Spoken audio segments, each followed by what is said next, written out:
बिस्मिल्लाहिर्रहमानिर्रहीम। नाज़रीन सामीन इकराम, क़ुरान मजीद जे सूरतुनि जे मुतालिक़ असीं तव्हांजे साम्हूं मुख़्तसर तारुफ़ बयानु करे रहिया हुआसीं। तो अॼु अव्हां जे साम्हूं सूरह आराफ़ जे मुतालिक़ कुझु अर्ज़ु कंदासीं कि सभ खां पहिरियों हिन सूरह मुबारक जो नालो आहे आराफ़। आराफ़ जन्नत ऐं दोज़ख जे विच में हिकु मक़ाम आहे या हिकु भित ऐं दीवार आहे जेको बुलंद जॻह ते आहे। तंहिं करे उन जेका सो आहे असहाबे आराफ़ जो ज़िक्र हिन सूरह मुबारक में कयो वियो आहे, तंहिं करे हिन जो नालो आराफ़ रखियो वियो आहे।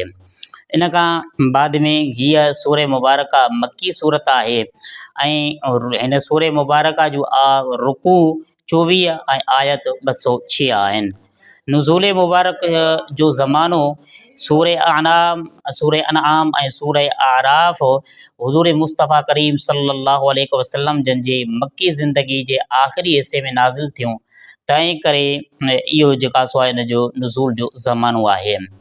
हिन सूरह मुबारक में ख़ुसूसन जेके मज़ामीन आहिनि उहे हीअ आहिनि कि हिन सूरह मुबारक में जेका सो आहे आले अरब जे मुशरिकनि सां ख़िताबु कयो वियो आहे। उन्हनि जे बातिल अक़ाइद जे फ़ासिद हुजण खे इन सूरह मुबारक में बयानु कयो वियो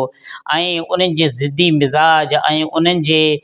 जेका सो आहे सम्झ जी इस्लाह जी कोशिश इन सूरह मुबारक में कई वई आहे। हिन सूरह मुबारक जा जेके पहिरियां मुख़ातिब त उहे अरब जा मुशरिकीन आहिनि, पर इन जे जेका सो आहे सूरह मुबारक जे मज़मूननि ऐं सूरह अनआम जे मज़मूननि में इजमाल ऐं तफ़सील जो हिकु फ़र्क़ु आहे कि सूरह अनआम में अंबिया किराम जे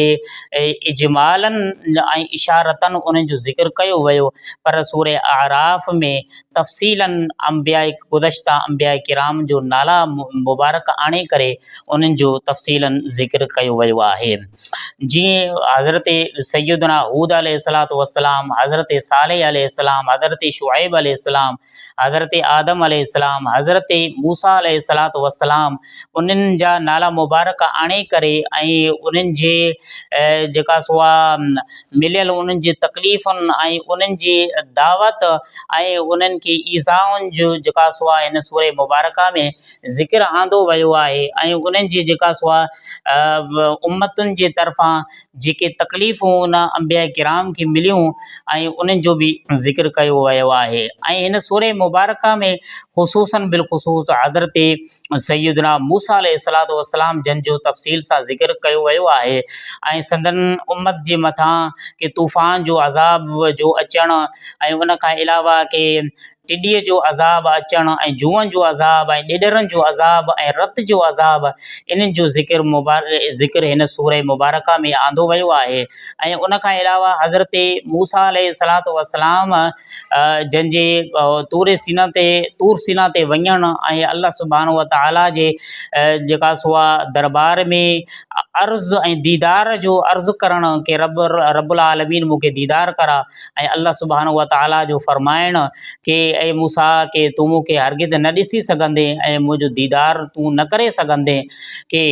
ऐं उन खां बाद में तूर सीना ते रब सुब्हानहु व तआला जे नूर जो हिकु तजल्ली अचणु ऐं हज़रत मूसा अलैहिस्सलातु वस्सलाम जन जो बेहोश थी वञण जो ज़िक्र बि इन सूरह आराफ़ में कयो वियो आहे। उन खां अलावा इन सूरह मुबारक में कि हिकु जमात जो बाहि में दाख़िल थियणु ऐं जॾहिं हिकु जमात बाहि में दाख़िल थी थी ऐं उन जा हम जिन्स जॾहिं जमात अची करे उहे बि जेका सो आहे अची करे जंहिंजी यानी ताबे ऐं मतबू जमात कि उहे उन्हनि जमातुनि जा अॻुवान जेके जहन्नम में पहुची विया हूंदा ऐं उन्हनि जा जेके पोइलॻ हूंदा उहे उन्हनि जे अॻियनि खे जहन्नम में ॾिसी करे कि उन्हनि ते लान कंदा ऐं उन्हनि जे बारे में जेका सो पंहिंजे अंदर में सख़्तु नफ़रत रखंदा ऐं रब सुब्हानहु व तआला जे दरबार में अल्लाह खे अर्ज़ु कंदा कि रब्बुल आलमीन इन्हनि खे ॿीणो ऐं डबल अज़ाब ॾे। इहे उहे आहिनि जिन असांखे गुमराह कयो हुयो। तो अल्लाह सुब्हानहु व तआला फ़रमायो कि सभिनी खे डबल अज़ाब जेका सो आहे पहुची रहियो आहे, पर तव्हांखे हिक ॿिए जे अज़ाब जी ख़बर ऐं पतो कोन थो पवे। तो इन जो बि ज़िक्र हिन सूरह मुबारक में आंदो वियो आहे। ऐं उन खां अलावा के आराफ़ असहाब आराफ़ जो ज़िक्र बि जेका सो इन सूरह मुबारका में आहे कि जेके न जन्नती हूंदा न जहन्नम में हूंदा पर के जन्नत ऐं जहन्नम जे विच में हिकु मक़ाम आहे उते हूंदा ऐं जेका सो आहे जन्नतियुनि ॾांहुं ॾिसंदा ऐं उन्हनि खे सलाम चवंदा ऐं जॾहिं जहन्नमियुनि ॾांहुं ॾिसंदा त रब सुब्हानो व तआला जे दरबार में अर्ज़ु कंदा कि ला तजअलना माल क़ौमि ज़ालिमीन, आए पालनहार असांखे क़ौम ज़ालिमनि जा न बणाए, उन्हनि सां गॾु न रहाए। तो इन असहाब आराफ़ जो ज़िक्र बि इन सूरह मुबारका में आंदो वियो आहे। ऐं उन खां अलावा कि असहाब आराफ़ जेका सो आहे जेके आराफ़ जे मक़ाम में रहियल हूंदा कि उहे माण्हू हूंदा जंहिंजी नेकियूं ऐं बदियूं बराबरि हूंदियूं। तो अल्लाह सुब्हानो व तआला उन्हनि खे न जन्नत न जहन्नम बल्कि जन्नत ऐं जहन्नम जे विच में हिकु मक़ाम आराफ़ आहे, रब सुब्हानो व तआला उन्हनि खे उते रहाईंदो। ऐं इन खां अलावा अल्लाह सुब्हानो व तआला इन सूरह आराफ़ में कि जिन माण्हुनि अल्लाह सुब्हानो व तआला जे आयतुनि जो इनकार कयो, तकज़ीब कयो, कूड़ो चयो ऐं कुफ़्र कयऊं ऐं तकब्बुर कयऊं, तो रब सुब्हानो व तआला फरमाईंदो कि उन्हनि जे लाइ आसमान जा दरवाज़ा खोलिया न वेंदा ऐं उहे